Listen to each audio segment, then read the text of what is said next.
This is the story of a man named Stanley. Stanley worked for a company in a big building where he was employee number 427. Employee number 427's job was simple. He sat at his desk in room 427 and he pushed buttons on a keyboard. Orders came to him through a monitor on his desk, telling him what buttons to push, how long to push them, and in what order. This is what employee 427 did every day of every month of every year. And although others might have considered it soul-rending, Stanley relished every moment that the orders came in, as though he had been made exactly for this job. And Stanley was happy. And then one day, something very peculiar happened. Something that would forever change Stanley. Something he would never quite forget. He had been at his desk for nearly an hour when he realized that not one single order had arrived on the monitor for him to follow. No one had showed up to give him instructions, call a meeting, or even say hi. Never in all his years at the company had this happened, this complete isolation. Something was very clearly wrong. Shocked, frozen solid, Stanley found himself unable to move for the longest time. But as he came to his wits and regained his senses, he got up from his desk and stepped out of his office.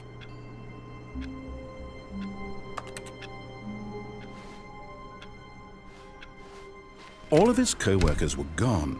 What could it mean? Stanley decided to go to the meeting room. Perhaps he had simply missed a memo.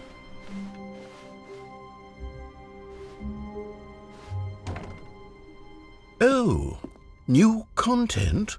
What does that mean, new content?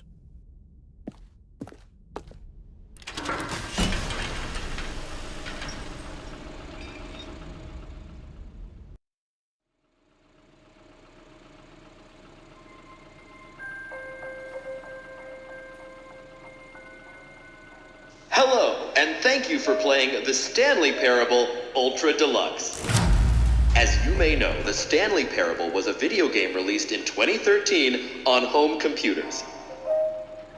After receiving critical and commercial success, it was expanded upon in 2022 with the Stanley Parable Ultra Deluxe, a reimagining of the game for consoles and home computers.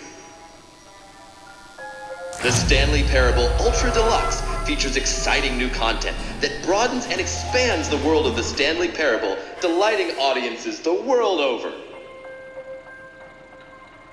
Please, step inside and see what thrilling new adventures await in the Stanley Parable Ultra Deluxe. Oh, well, this sounds delightful. I'm very excited to see the thrilling new Ultra Deluxe content.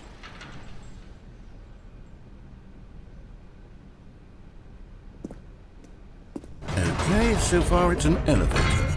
Nothing special yet, but I'm sure it's just the beginning of a mesmerizing adventure.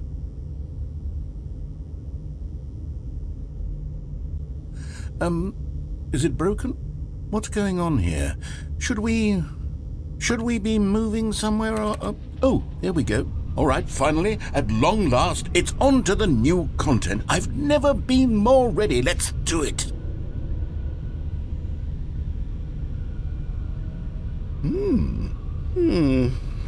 I have to say, initial impressions of Stanley Parable Ultra Deluxe, mostly tedious. It's as if Oh, okay. Let's see the content. Give me the content, Stanley.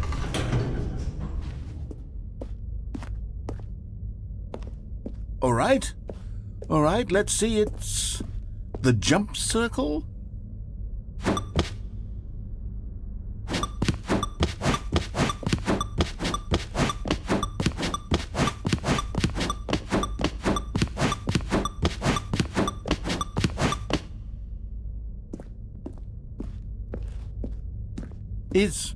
Is that it? Surely that's not all the new content. There has to be something else, right?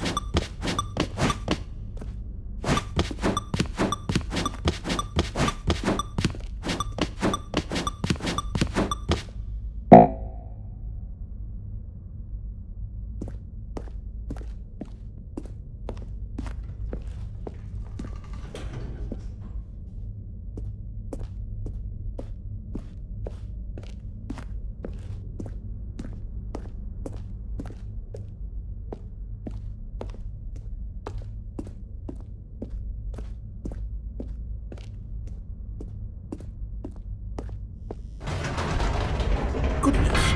Another elevator. Stanley, I have to say, initial impressions of this game are not positive. It's just elevators and jumping. Is this what passes for exciting new content? If this is new content, then I could just read you the whole dictionary. There's 20 hours of new content right there. Hell, I could count to 30 trillion. You could put that on the box. The Stanley Parable Ultra Deluxe, now with over 1,000 hours of new content. And oh wait, there's more. Very good. Yes. I knew there had to be something else. Let's see it. I'm ready for whatever it is.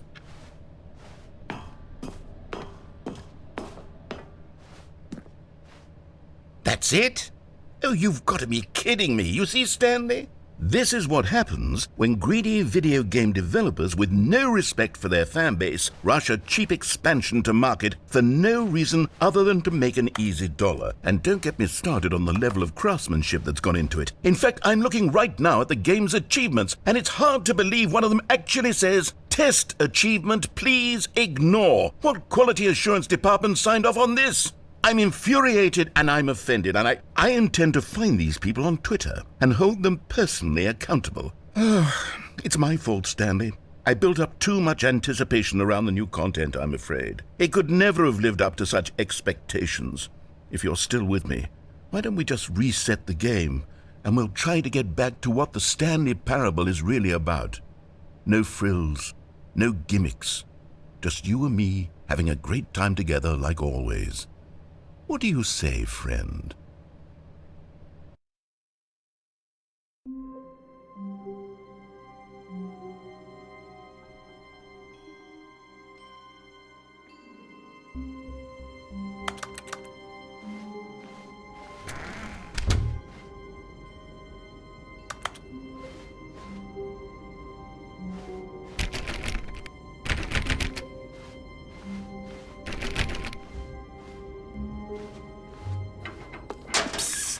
Stanley, come over here.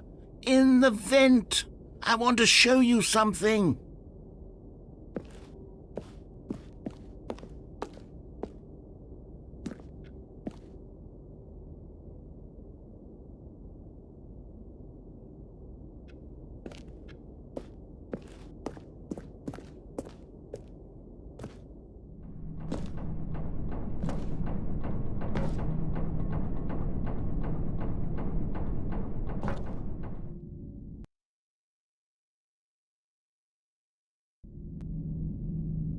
Okay, you remember how cheap and unsatisfying the new Ultra Deluxe content turned out to be? Well, it got me thinking about the past and how much better the Stanley Parable used to be. So I made something special and tucked it away here where the game's developers won't find it. Just our little secret. Take a look. I call it the Memory Zone. It's where I've been storing all my favorite memories so I can relive the peak experiences of my life whenever I want. Experiences like the launch of the Stanley Parable on PC.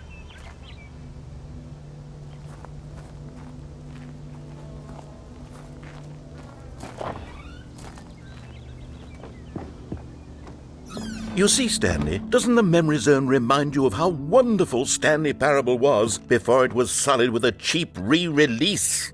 Remember back in October of 2013, when the game originally launched? Back then, video games had integrity. Back then, it all meant something. Oh, the waste.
And over here is where I keep reviews of the Stanley Parable. Like this stunning triumph of games journalism, 10 out of 10 from Destructoid.com. James Stephanie Sterling writes, and I quote, "Where so many games that aspire to be more than games end up less than any form of art, Stanley Parable strives and then succeeds to be every game ever created."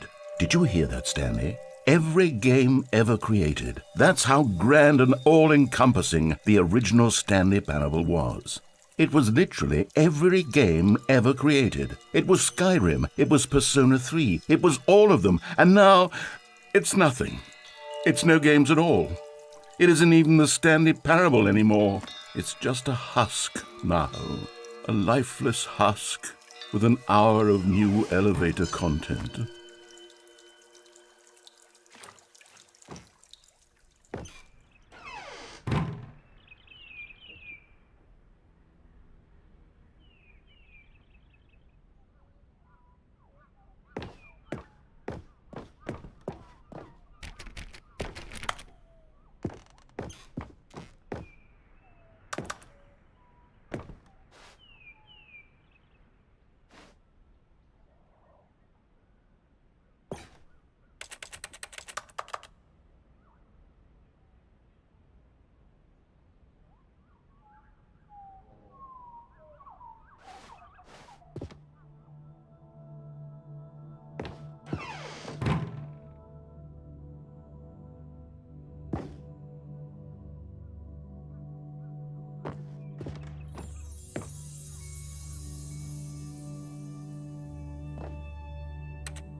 Here's another moving passage, this time from GameSpot.com. The Stanley Parable is both a richly stimulating commentary on the nature of choice in games and one that offers some of the most enjoyable, surprising, and rewarding choices I've ever been confronted with in a game. 9 out of 10. Don't you get it, Stanley? The game was perfect. It didn't need anything else. It didn't need new content. It just needed to be left alone, to spend the rest of time collecting dust in the hallowed hall of beloved video game memories.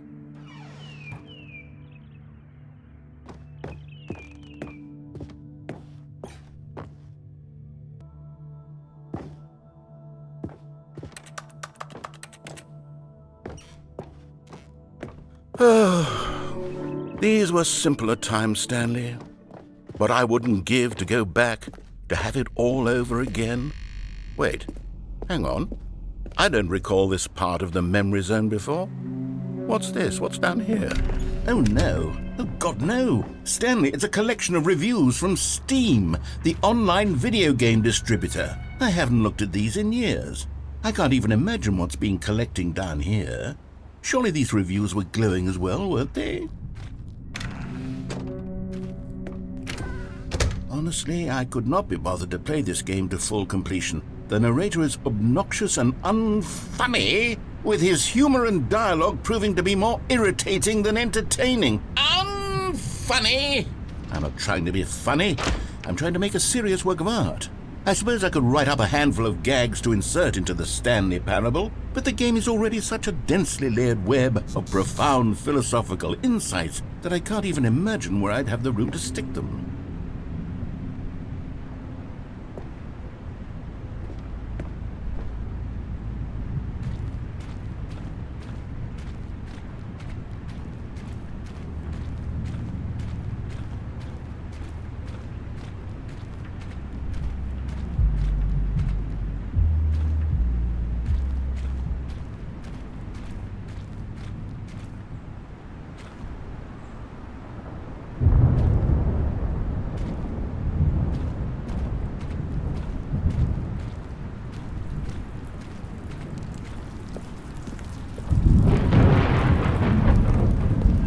Okay, let's see what this one says.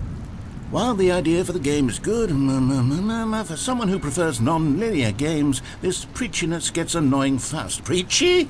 Stanley, I'm not preachy, am I? You can tell me if I'm preachy. Honestly, you can. Oh, goodness. This is actually quite shocking for me. To be honest, I had always thought of the game's dialogue as being rather terse to begin with. You can't know how much fluff I cut from the game to get it to feel as light and airy as it... Well, I always thought it did. But maybe it wasn't. Oh dear. What an awful memory to have to hold on to. These black marks on my otherwise unimpeachable track record. I feel like a failure. Like I let these people down. Perhaps the Stanley Parable isn't quite as sterling as I always remembered.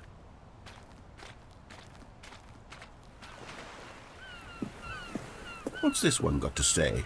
You constantly have to stop doing anything so the narrator can catch up with his long-winded explanations of what's happening. I wish there was a skip button. A skip button? Well, yes. Yes, I think we can do that. If I'm truly too preachy, then maybe letting you skip ahead for just a moment, surely it couldn't hurt. Not if it means we can strike these negative reviews from the record. Only positive reviews of the Stanley Parable.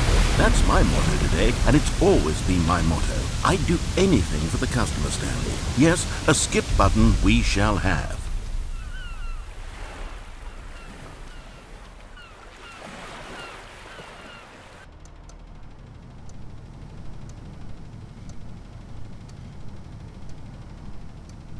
And here it is. Go ahead and give it a shot. I'll pop you forward in time so that the second my incessant droning starts to bore you, with just the push of a button, you'll have zipped... Oh, you're back, you see. You were only frozen in time for a few minutes, but it was plenty of time for me to deliver a long, rambling monologue full of unnecessary verbal flourishes and lengthy ruminations on the nature of choice in video games. Of course, I happen to believe it was perhaps one of my more profound such ruminations. Not that, of course, you need a description of it, but if I had to describe it, I'd say it was perhaps less of a rumination and more of a treatise. Or maybe a manifesto. Look, I'll outline... Well, there, sport. You really did catch me rambling on a bit, didn't you? But that's the power of the button. The minute I start to go off on a thoughtless display of self-absorption, it's right at... Okay, welcome back, Stanley. Now, I should say that the amount of time the button has been skipping through is becoming longer and longer. That last one was, well, I want to say maybe 30, 45 minutes? It's not unendurable by any means, but there's really only so much I can ramble on to myself about. I know, it's shocking, isn't it? But at any rate, I do suggest that we not press the button again. Stanley, please don't push the button again. It's been 12 hours. You've just been frozen there. I don't know why the skips are getting longer, but they're really, truly getting longer, and my God, there's no way out of... Oh, Stanley, you're back. You're back. Oh, my goodness. I have someone to talk to again. Stanley, I think it's been a week. Or 2 weeks. I've been sitting here all that time. Just sitting here. Not a single person to speak with. And you'd think that that's just how it's always been, right? Me talking and you saying nothing.